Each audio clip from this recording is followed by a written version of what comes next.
December 13, 2023 நான் கண்ட கனவு நினைவாகின ஒரு நாள். வெல் ப்ரிப்பேர்டாக நான் கனடாவுக்கு வந்து சேர்ந்தேன்.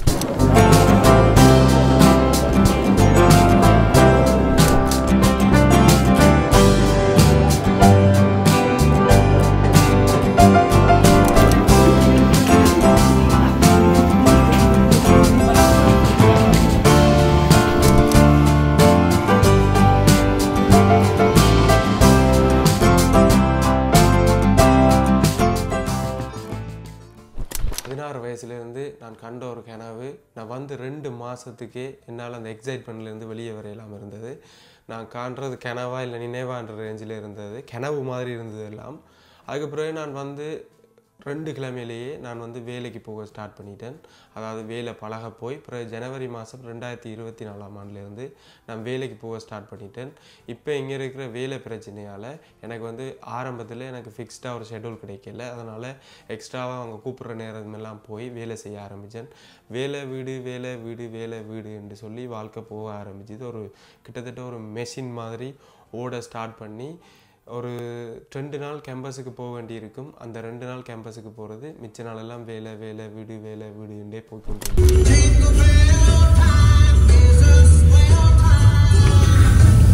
Turn left on Normal Gate.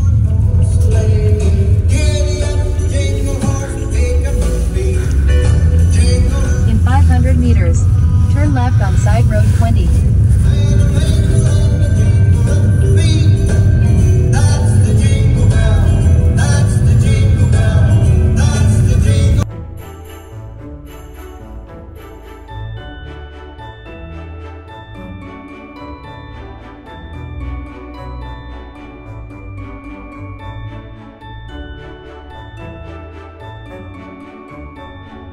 இதில் வந்து ஃபன் பண்ணுறதை மட்டும்தான் வீடியோவில் போடுறது. ஃபன் பண்ணுறதும் திரியிறதும் தேசங்களில் அதில் தான் எல்லோரும் வீடியோவில் போடுறதுன்னு மிச்சம் ஒன்றையும் காட்டுறதும் இல்லை. ஸோ நான் வந்து எல்லாத்தையும் காட்டுவோம்னு யோசிக்கிறேன். என்ன வந்துட போகுது, இதுதான் செய்கிறோம்ன்ட்டு அதை காட்டுறதுல என்ன பிரச்சனை இருக்குது? ஏன் கெத்து காட்டுவானே, கெத்து காட்டாதடி.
It's a framework of roles assigned to separate individuals within an organization, which basically enables a lot of purge to the organization. It's better with the organization gets better with the. அது வந்து எடிட்டிங்ல விட்டதுல அதான் அவர் பிள்ளை பிரச்சனை இல்லை. காட்டுங்க. அது எனக்கு girl friend காய்ச்சி கொண்டு இருக்காங்க. கேர்ள் ஃப்ரெண்ட் இருக்காயா சொல்லவே. In this chapter, the EDP goes this way. அது போல சொல்லுங்க. கோப்பிய மாதிரி கொண்டு சரிடா. லேர்னிங் ஆக்டிவிட்டி செஞ்சு விழா நேரம் வாங்கிட்டு முடிக்கிறான் இல்லை.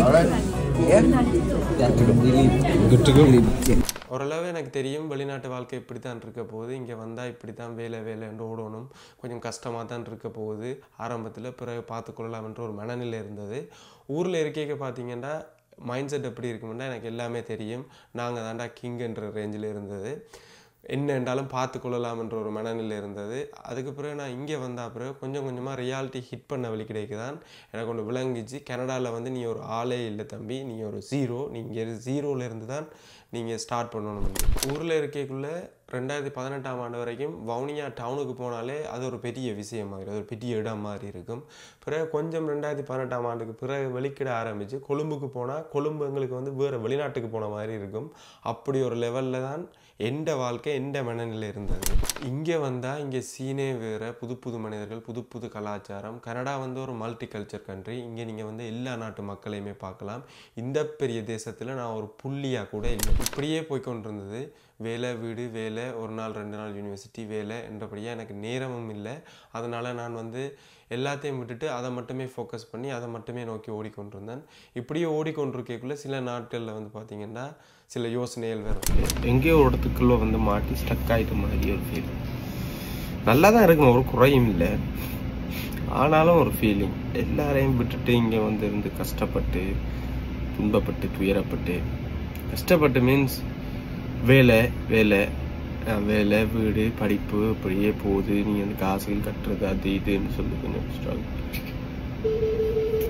கலைச்சி வேலை. அண்ணா அக்கா அப்பா அம்மா என்னவள் எல்லாரையும் விட்டுட்டு அங்கே விட்டுட்டு நாங்கள் இங்கே வந்துருந்து இப்படி கஷ்டப்படுறோம், ஏன் இப்படி இருக்கணும், ஏன் இப்படி கஷ்டப்படணும், இது உனக்கு தேவைதானான்றெல்லாம் கேள்வி வரும். அந்த கேள்விக்கெல்லாம் பதில் பார்த்தீங்கன்னா சின்னந்தான், ஆனால் அந்த பதில் வந்து பாரமாக இருக்கும். சில நேரம் ஏண்டா இப்படி கஷ்டப்படுறோம்ன்ற ஒரு மனநிலை வரைக்குள்ளெல்லாம் நினச்சி கொள்வேன். நீ வந்து அங்கே எந்த லெவலில் இருந்த இப்போ நீ இங்கே எந்த லெவலில் இருக்கிற, எந்த நிலைமையில் இருக்கிற, இதுதான் விஷயம்ன்றதை நினச்சி நான் என்ன தேத்தி கொண்டாலும் அது ஒரு கொஞ்சம் காலம் போக போக அந்த யோசனைகள் வர பாரமாக தான் இருக்கும். ஆனால் கடந்து போகத்தான் வரும். என்ன செய்ய போகிறோம் வெளிநாட்டு வாழ்க்கையை பொறுத்த வரைக்கும் இது ஒரு மெஷின் வாழ்க்கை. உண்மைதான், நீங்கள் இங்கே வந்தீங்கன்னா ஓடி ஓடி உழைச்சி காசு சம்பாதிக்கலாம். ஆனால் உங்களுக்கான நேரம்ன்றது மிக குறைவாக தான் இருக்கும். நீங்கள் ஒரு வேலைக்கு போனால் இங்கே உங்களால் செவ்வவே பண்ண இயலாது. நீங்கள் 2 வேலைக்கு போக வேண்டியிருக்கும். ஓடி ஓடி ஓடி ஓடி உழைச்சி காசு சேர்த்து அந்த காசை வந்து நாங்கள் ஊருக்கு அனுப்பக்குள்ளே அந்த காசை ஒரு பெரிய காசாக தெரியும். ஆனால் இங்கே இருக்கிற வாழ்க்கை செலவுக்கு நீங்கள் அந்த காசை பார்த்தீங்கன்னா இங்கே உழைக்கிறது இங்கே செலவுக்கு தான் சரியாக இருக்கும். அதாவது இங்கே உதாரணத்துக்கு ரெண்ட் பே பண்ணுறதாலும் சரி, இல்லாட்டி வீடு இருந்தால் மோர்கேஜ் பே பண்ணுறது, கரண்ட் பில் தண்ணி பில் எல்லாம் பே பண்ணி எங்களுக்கு வந்து மிஞ்சுறது ஒரு கொஞ்சமாக தான் இருக்கும். அந்த லெவலில் தான் இங்கே வாழ்க்கை வந்து போய்கொண்டிருக்கும். நாங்கள் ஊரில் இருந்து நினைக்கிறது வெளிநாடுண்டா ஏதோ எல்லாம் ஈஸியாக மரத்தில் காசு ஆயிராங்கண்டு. ஆனால் அது இல்லை ரியாலிட்டி. இங்கே வந்து எல்லோரும் கஷ்டப்பட்டு 2 வேலைக்கு போய் தங்களோட நேரத்தை வேலைன்னு ஓடி வேலைக்கண்டு செலவழித்து தான் காசு உழைக்கிறாங்க. நாங்கள் எந்த அளவுக்கு வேலைன்னு ஓடுறோமோ, எந்த அளவுக்கு இவ்வளோ கஷ்டங்களை ஃபேஸ் பண்ணுறோமோ, அந்த அளவுக்கு என்னை பொறுத்த வரைக்கும் இங்கே இருக்கிற வாய்ப்புகளும் சந்தர்ப்பங்களும் மிக பெருசுன்னு சொல்லலாம். நான் ஊரில் இருக்கக்குள்ளே எனக்கு கிடைச்ச வாய்ப்புகளையும் சந்தர்ப்பங்களையும் விட இங்கே இருக்கக்குள்ளே நான் பார்க்குற வாய்ப்புகளும் சந்தர்ப்பங்களும் பெருசு. அதே நேரத்தில் எனக்கு வந்து பார்த்திங்கன்னா எல்லா நாளுமே இப்படியே கஷ்டமாகவே இருக்கையில் சில நாள் நான் என் கசின்ஸோட வெளியே போவேன். மொன்ட்ரியல் போயிருக்கிறேன். அந்த நாட்கள் எல்லாம் உண்மையிலேயே ஃபன் தான், வேறு லெவலில் இருக்கும்.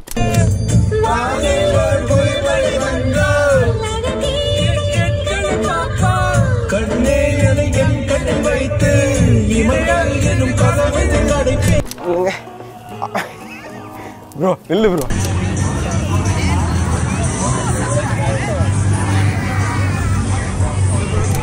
ஓ மை காட், இன்னும் ப்ரோ போய்கொண்டே இருக்கிறீங்க.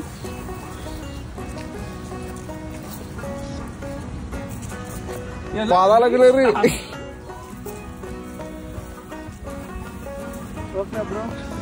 வேற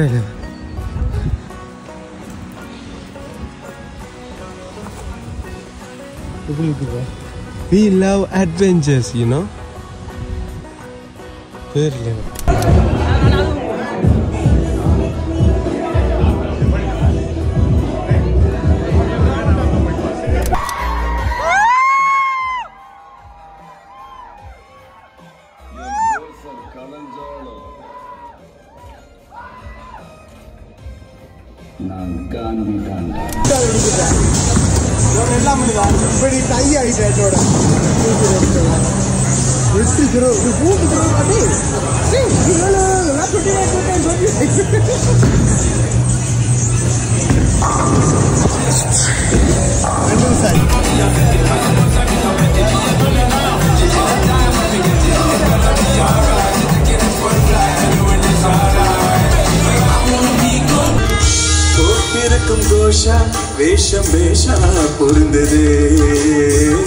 பெண்ணழகு மொத்தம் காண சித்தம் விரும்புதே வெண்ணிலவின் வேகம் மூடும் மேகம் விலகுமா வண்ண உடல் யாவும் காணும் யோகம் வாய்க்குமா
போராட்டம் கஷ்டம் ஸ்ட்ரகிள்ஸ் எல்லாமே உண்மைதான்.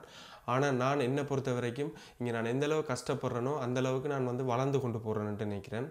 என்ன நானே வளப்படுத்தி கொள்கிறேன்ட்டு நினைக்கிறேன். கனடா வந்து என்னை பொறுத்த வரைக்கும் எனக்கு ஒரு டேர்னிங் பாயிண்ட். இலங்கையில் ஒரு குட்டி கிராமத்தில் இருந்த எனக்கு ஒரு திசை இல்லை, ஆப்பர்ச்சுனிட்டிஸ் இல்லை, எனக்கான வாய்ப்புகள் இல்லை. ஆனால் இங்கே வந்த பிறகு எனக்கு ஒவ்வொரு செகண்டுமே ஏதோ ஒரு இலக்கோடையும் ஒரு நோக்கத்தோடையும் நகருது. கனடா போல் ஒரு வளர்ச்சியடைஞ்ச நாட்டுக்கு இமிக்ரேட் ஆகிறது வெர்த்தான்னு கேட்டிங்கன்னு சொன்னால் என்னை பொறுத்த வரைக்கும் 100% வெர்த்துன்னு தான் சொல்லுவேன். ஆனால் அதுக்கு நீங்கள் தயாராக இருக்கிறீங்களான்றது தான் கேள்வி. இங்கே வந்த உடனே நீங்கள் அம்பானியாவோ பில்கேட்ஸாவோ ஆகலாது. ஆனால் இங்கே அதுக்கான வாய்ப்புகள் தாராளமாகவே இருக்குது. இங்கே இருக்கிற சவால்களை எதிர்கொண்டு சம்பவம் செய்கிறதுக்கு நீங்கள் ரெடின்னு சொன்னால் நீங்கள் கண்டிப்பாக வரலாம். இங்கே வந்து நல்ல எதிர்காலத்தை அமைச்சு கொள்ளலாம். ஆனால் அதுக்கான உத்வேகமும் தைரியமும் இருக்கணும் உங்களுக்கு. சில பேர் நீங்கள் நினைக்கலாம் ஏன் இது எல்லாத்தையும் நான் நாட்டிலேயே செய்வேனேன்னு சொல்லி. அது வந்து ஒவ்வொரு நபர்களையும் அவரது குடும்ப பின்னணிகளையும் பொறுத்து வேறுபடும். என்னை பொறுத்த வரைக்கும் எந்த பேக்ரவுண்டை பொறுத்த வரைக்கும் நான் இங்கே வந்ததால் தான் என்னால் நிறைய விஷயங்களை செய்யக்கூடியதாக இருக்குது. அதைத்தான் நான் சொல்கிறேன். இந்த முழுமையான காணொலியுமே என்ற பெர்ஸ்பெக்டிவ் தான், என்ற தனிப்பட்ட அனுபவம். நீங்கள் ஊர்லேயே டியூப் பைக் வச்சுக்கொண்டு ஃபன் பண்ணி கொண்டு திரிஞ்சு போட்டு நினைக்கிறதெல்லாம் செய்யக்கூடிய ஒரு கெப்பாசிட்டியில் நீங்கள் இருந்து போட்டு 1 கோடி ரூபா 1.5 கோடி ரூபா கொடுத்து நீங்கள் வெளிநாட்டுக்கு வந்தீங்களா மன்னிக்கோணும் தம்பி. இங்கே இருக்கிற ரியாலிட்டி ஒன்று சுழட்டி ஒரு அடி ஒன்று அடிக்கும். அந்த அடியோட ஊருக்கு கோல் எடுத்து ஐயோ இங்கே கஷ்டம் இங்கே கஷ்டம்னு சொல்லத்தான். என்னை பொறுத்த வரைக்கும் ஊரில் இருந்தாலும் நான் கஷ்டம்தான் படணும். ஆனால் நான் ஊரில் இருந்து கஷ்டப்பட்டு கிடைக்கிற பலன் எனக்கு நான் இங்கே வந்து கஷ்டப்பட்டு எனக்கு டபுள் மடங்காக கிடைக்குதுன்னு நினைக்கிறேன். அதனால தான் நான் சொல்கிறேன் வெளிநாடு வாரது வெர்த் தான். நீங்கள் வந்து எந்த நோக்கத்தோடு வாரீங்க, உங்களோட இலக்கு என்ன, நீங்கள் எந்த பேக்ரவுண்ட்லேருந்து வாரீங்கன்றதை பொறுத்து. என்ன மாதிரியான ஒரு குடும்ப பின்னணி இருந்து ஏதோ ஒரு உதவி ஒன்று கிடைச்சி அந்த உதவி மூலியமாக நீங்கள் வெளிநாட்டுக்கு வந்து நீங்கள் வந்து வாழ்க்கையில் அடுத்த கட்டத்துக்கு போகணும்னு நினச்சி ஓடுறீங்கன்னு சொன்னால் உங்களுக்கான இடம் தான் இது. ஃபன் பண்ணுறதுக்கு இங்கே வந்து போட்டு வேலை இல்லை கஷ்டம் கஷ்டம் கஷ்டம்னு சொன்னால் இது என்னுடைய தனிப்பட்ட அனுபவமும் கருத்தும் தான். உங்களோட அனுபவம் உங்களோட கருத்து என்னன்றதை கமெண்டில் சொல்லுங்கள். மற்றது என்னுடைய பல்கலைக்கழகம் எப்படி போகுது, என்னுடைய செலவுகள் இங்கே எப்படி இருக்குது, இங்கேத்த வாழ்க்கை எப்படி இருக்குது, இங்கேத்த வாழ்க்கை எப்படி இருக்குன்றதை நான் ஆல்மோஸ்ட் இந்த வீடியோவில் சொல்லிட்டேன்னு நினைக்கிறேன். இது சம்மந்தமான காணொலிகள் நீங்கள் தொடர்ந்து பார்க்கலாம். இதை விட உங்களுக்கு வேறு எது தேவைன்னு சொன்னால் கமெண்ட் பண்ணுங்கள். அது சம்மந்தமான வீடியோஸாக மேக் பண்ணுவோம்.